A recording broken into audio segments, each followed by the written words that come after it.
And of course, we are here for Facebook Live and YouTube Live, Home Show Radio. I'm Tom Tynan. Charlie Mosier's running around somewhere. He's about to pop up. Ooh, he popped up. He's a pop-up. You ask, okay. You receive, Tom. Yes, I like it. Bring you right in. We got a lot to cover today. And I want to tell you, of course, the usual at the beginning, just to give a little promotion to what we do here at Home Show Radio and a lot of other things. I'm on the air on Sports Radio 610 in Houston, going on close to 30, the end of 34, going on for 35 years, starting next month, October. And as far as what we do is we answer home improvement questions. We help people survive home ownership. It's just what I've been doing for forever. It seems like longest job I ever had. And of course, I'm on the air 9 to 12 on Saturday and on Sunday 8 to 11. But before I come on Saturday, boom, we have Mr. Green Thumbs, and that's Danny Milliken, and all of his garden pros that help you with all the gardening. Because let's face it, the garden and the home just somehow make a nice little marriage together. And there's always inside and outside. And we got it all covered here in the Home Show team, Garden Pro team, Mosier Media team is what it really is. And here's Charlie Mosier, who leads it all as the point guard man and all that good stuff. Yeah, I'm in charge of it, just like you might be in charge of a gaggle of cats. That's true. I just put the but cream somebody's down. still got to take the job. Right. I put out the saucer of milk. Here we go. Come on. All right. Now it's more like, hey, stop, go. Hey, wait, come on, stop. Oh. Yeah. Trust me, it's like a duck cats. Underneath. It's like this, Anyway, all right. But what we're doing here today, and we'd love to have you join us on the program. If you want to go ahead and put your questions down in the comment section, we'll take your question, and Tom will be able to answer you right now. We have some other questions that we have gleaned from our Ask Tom section at homeshowradio.com, and we'll answer those as well. And we will talk about some things that are in the news. That's how we get things started today. And today's Around the World and Up Your Block section of news is the vacation edition. Yeah, I'm the only one that wasn't on a vacation. But, well, kind of. Felt like you were on a vacation. You weren't on here. It felt like it. No, right. Okay.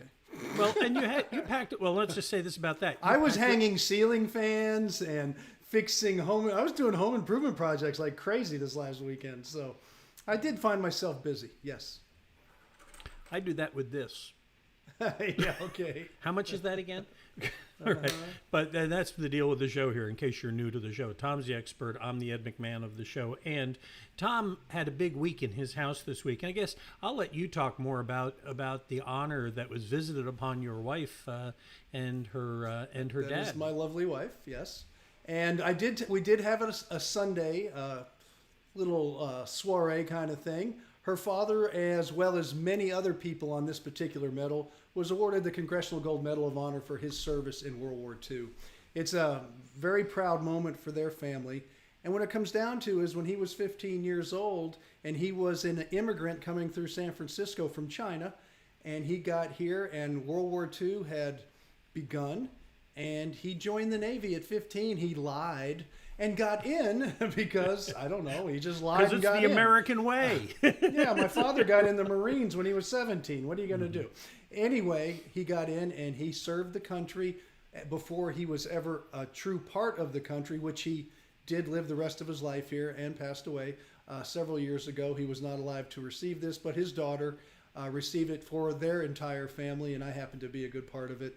And I will say this, I can relate to it. I am a second-generation member of an immigrant family. My grandfather came over a little bit before her father did from Italy, and he was in World War I. That was one of the first things he did when he first got here. And he came over at 16 years old all by himself and just worked his way through life and did very well in his passing years in Florida. But he ended up owning Northwestern Coal Company in Carbondale, Pennsylvania, which is right outside of Scranton. So we both relate, her and I, to our family traditions. We weren't here long ago. We're very new to this country, and we're very appreciative, and I'm very proud. My father was a soldier. He retired as Inspector General of the United States Air Force. I grew up in the military, and I still hold the honor of being a member of the Texas State Guard. So it's a big tradition within my family, but for her father, young Jin, he deserved this. And there was many other members that got this, including some of the original members of the Flying Tigers and some of the other people that fought in World War II. Well, that's awesome. Congratulations, and thank you, Sandra, for your dad. And for her dad. Young Jin was his name. Yes. Well, and I was away. I did something far less heroic during my week off. Charlie was shooting. I was shooting. That's right. You were Normally I shooting. shoot my mouth off, but this time I had my Nikon out, and we were up in Brookings, Oregon, which is just a notch above California up there, and got to see just a bunch of beautiful sights up there. It's amazing what a cell phone camera will do. You know what? It's that new Samsung. iPhone. That new iPhone is pretty amazing. I'm telling you. Hang on. Where's the other one? I had another there's one. one. Here, I guess.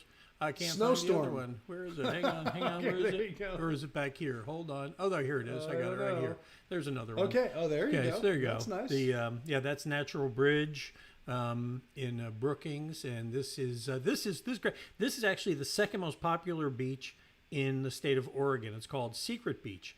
There's no pull out for it on the road. There's no sign. You have to know where it is. And it's the second most popular beach in Oregon. It tells you something about Oregon.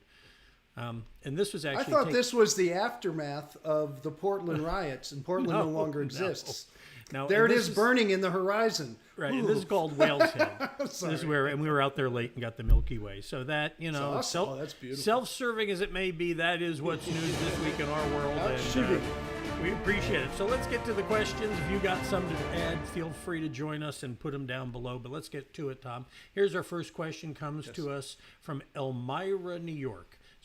Scott writes to us. He says, our house was built in the 1940s, and the ground wire is thin because the original plugs were just two-prong. We installed GFCI outlets in the kitchen where they're supposed to be, but when we turned the circuit on, it popped the GFCI, the one that goes to two plugs, which we just replaced. What could the problem be? Houses were wired a little bit sloppy back then. They didn't have the same standards we have today. Of course, they weren't wired to and sometimes you can luck out, by the way, and put one in an old home and it works. But the GFCIs are very sensitive. So if somebody crossed a neutral or tied them all together or did something like that, and you see it in the old wiring where they just tied all the white wires together, it worked, so they were good with it. And I have a feeling it's going to be in the system. That's why it's so important to get electricians to do these things when it doesn't become a very simple job. Don't try to keep doing it because it probably in the wiring system itself, and they're going to have to trace it down. It's not because the ground wire is too thin, I can tell you that, if it's wired right. So I have a feeling it's just because of the age and the way the house was wired. It was a different standard, and GFCIs are very sensitive to a point where it measures the electricity going in and then coming back because it's an alternating current. And if it's off just, I don't know, milli, whatever deal, it will just trip itself because it's being told that the other electricity is going somewhere else, and it just assumes it's going through somebody's body, yet it could be going somewhere else in the electrical system. And I think that's what it's finding. So right now, you're probably not a candidate for a GFCI until you get an electrician in to make sure that particular circuit is on one and wired directly with no interference. Okay, fair enough. Get another one for you here. This one comes to us from Sugarland. This is Gary. He says, I've been listening to you for over 20 years. Thank you, Gary. What material would you recommend for windows? I mean, besides glass, obviously enough. I think he's talking about the frames. Yes, glass is good for a window. Of course, it's the frames, and the frame is the most important part. It transfers the heat going in and out and in, depending really what it is. Everybody gets so obsessed with the glass, and they don't realize the frame is really what is the biggest conductor. So most glass today is all double pane, so that's why you don't have a lot of conductive problems. Vinyl has been a mainstay, but it has some drawbacks. A couple is it's not real strong, so it has to be very thick and bulky. So it gives you a very bulky window, and if you start mulling them together, you get a lot more frame than you want and a lot less window. One of the strongest materials has been aluminum. Aluminum makes a great lightweight, strong window, but if it's not built right, it has a lot of conductivity because it is aluminum, just like aluminum wire conducts electricity. But if you take the advantages of vinyl in a way and the advantage of aluminum and put it together, they now have, which is one of my favorite, new high-end aluminum replacement windows with a thermal break in between. So you have literally two windows put together that never touch each other.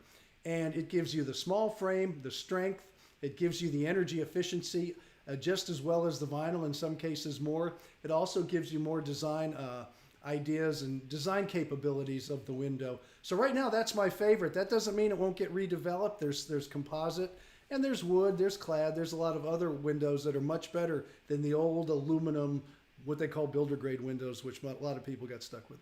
You know, when it comes to windows, it's a lot like air conditioners, I imagine, Tom. As you've said for years, the brand is a lot less important than the company that's actually putting it in. Well, and here's two things real quick. You have new construction windows. The framers put them in. They come with flanges. They fit right in. They're ordered as a window that goes in an opening, so you make the opening to the window. But in replacement windows, it's a lot trickier because the openings are all different, so the window has to be manufactured for the opening.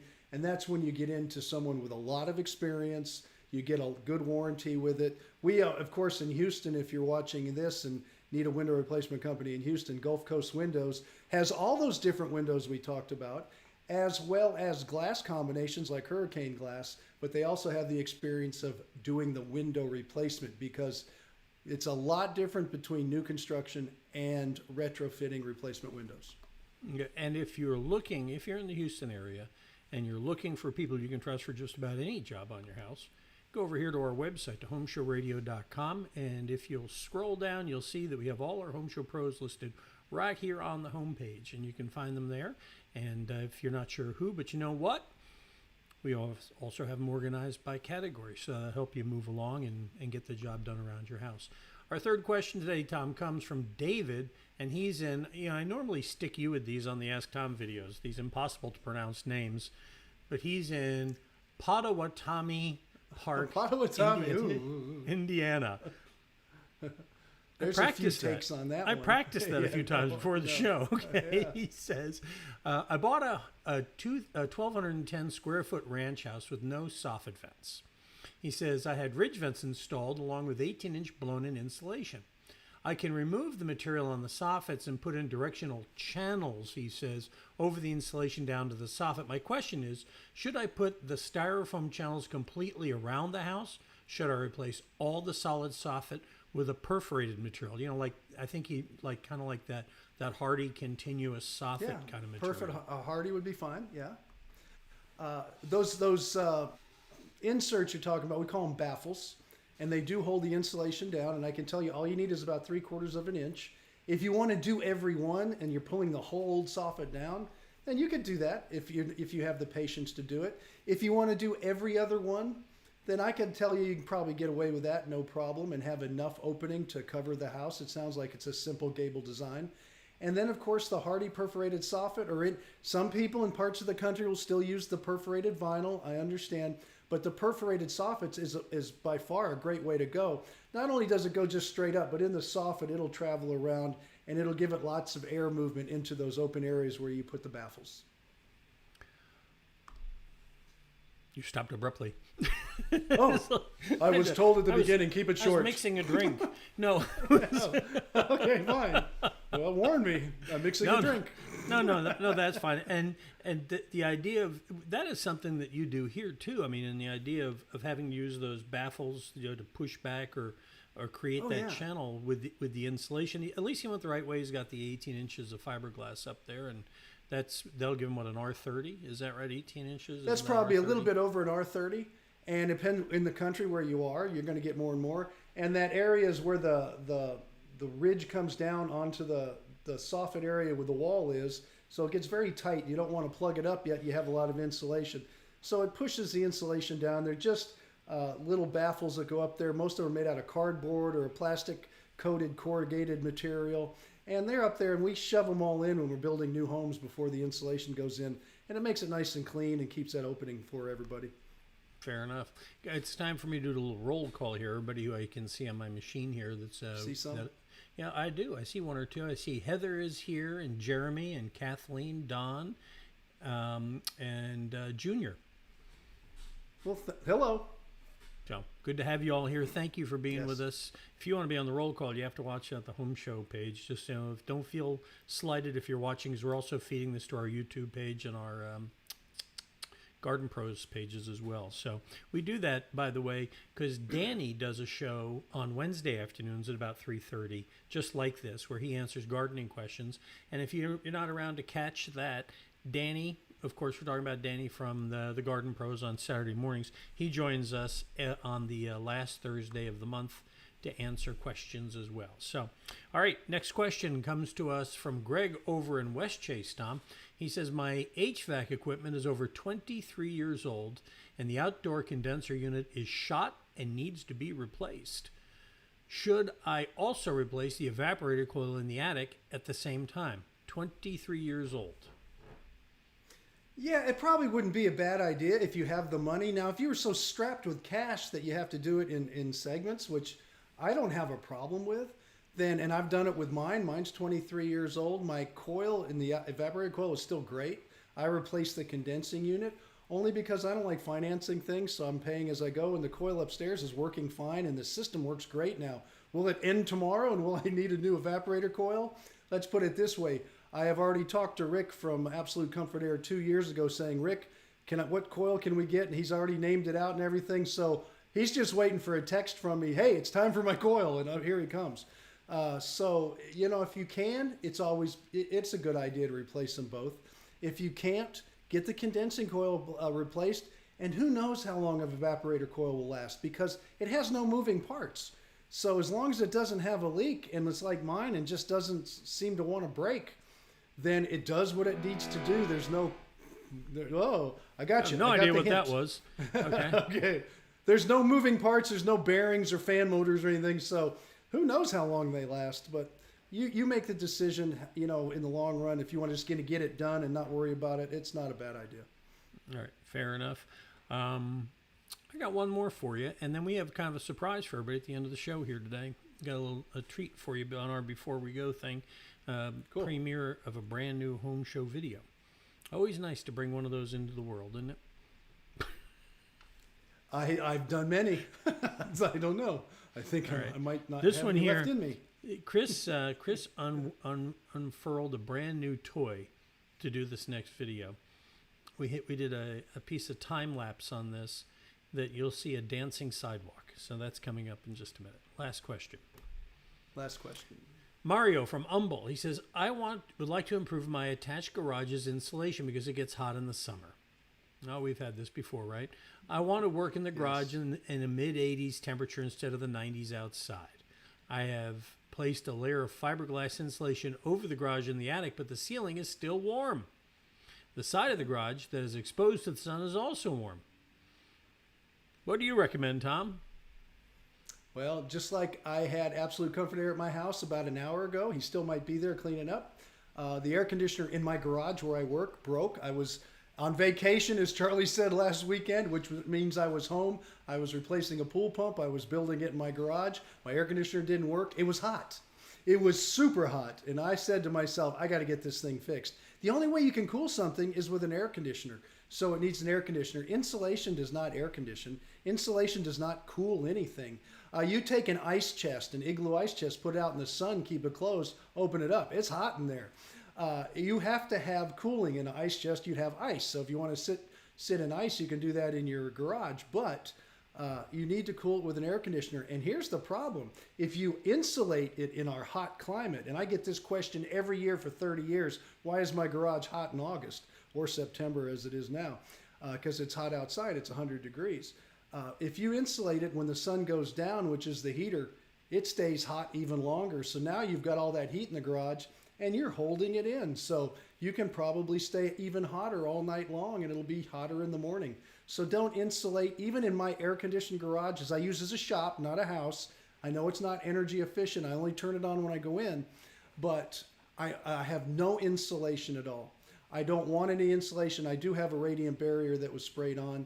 But the air conditioner, I turn it on, I work, I'm comfortable, I turn it off, I'm out. And that's how you have to approach something for you shop goers who want that man cave shop that's cool in the summer. Yeah, in fact, I need to call Rick because I keep putting it off, but I need to get him. I have his number right here. I can get him on the phone. I probably have it right here too, buddy. But Yes. but I need to have him come because they're going to put one of those split the ductless systems. Yep. It used to be there was this box that hung on the wall, but now they make them where they go on the ceiling. They're flat and they hang on the ceiling, and they've got ones where it goes up above the ceiling, so there's just a vent now. There's lots of different styles of those. I guess the technology just keeps advancing, and we were smart enough. Vent-only ones are getting real popular because that's all you see is the vent and not the box. I'm getting calls on the show, and you guys can call me on the weekends when we're talking about this if you want to think about it and then percolate on it and talk this weekend. But there's a lot of options with those right now. You're right, Charlie. Nice, and sleek, and pretty looking. I'm going to get one of these little pancakey ones that goes up on the ceiling in the office here because this is like the warmest room in the building. So, and the boss deserves his own AC. Damn right. All right. Damn right. I'm good with it. All right. I deserve one in my garage. Here's the deal. We're on short final here to wrap this thing up. So let me tell you, if you have a question and you want to get to it to us, we'd love to hear from you. All you got to do is go to homeshowradio.com, click on that blue Ask Tom button right there.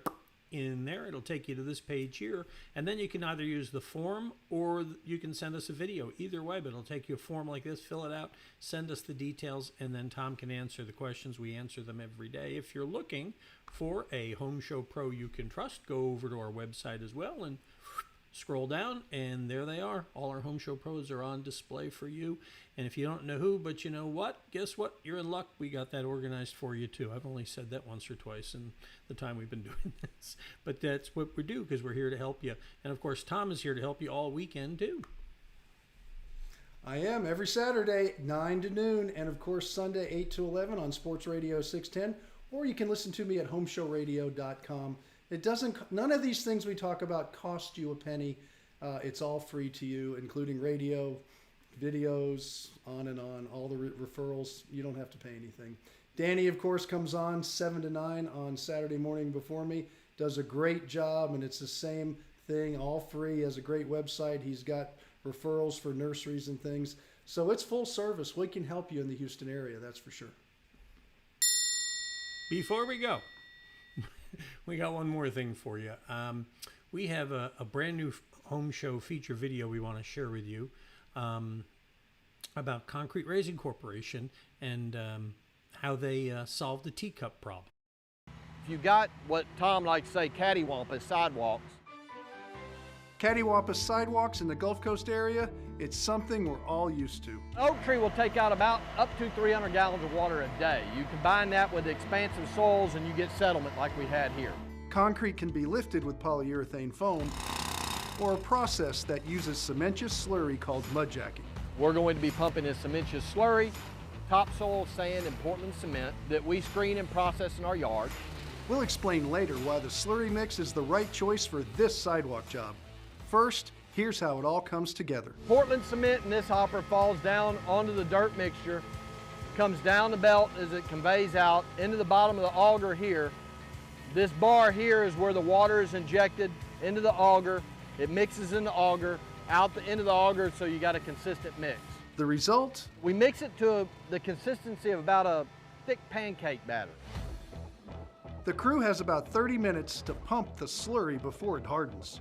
What looks like muddy cement is a precise mixture. You have different things going on different jobs, so we can adjust the mix accordingly. Sometimes we want a high PSI, sometimes we want a lower PSI. Each one of these sidewalk sections weighs about 1,000 pounds. The finesse it takes to get each one back in place makes polyurethane foam the wrong choice for this job. With foam, when you inject it, it's set.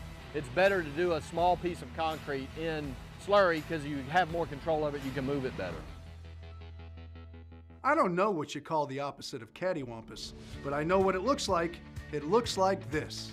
Knowing how to raise concrete and which method is best for each job is what makes Concrete Raising Corporation a certified Home Show Pro. For homeshowradio.com, I'm Tom Tynan. It's true, every word of it. That is. I like Tom that. Tynan. That was cool. Yeah, I like the way that seen thing the kind of whole thing. moved around. That was pretty cool. Yeah, Huh? I liked it. It was very good. Yeah. All right. There's lots more videos just like that at homeshowradio.com. And, of course, on our YouTube channel. We put up on our Facebook page, too. You can find us all over the place.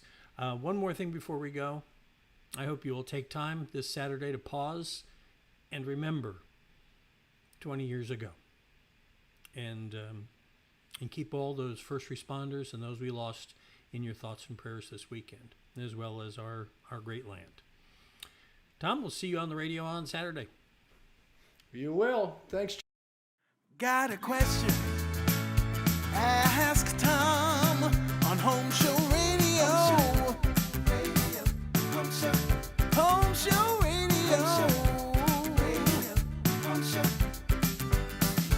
Free advice from a pro who knows. Home Show Radio. Home Show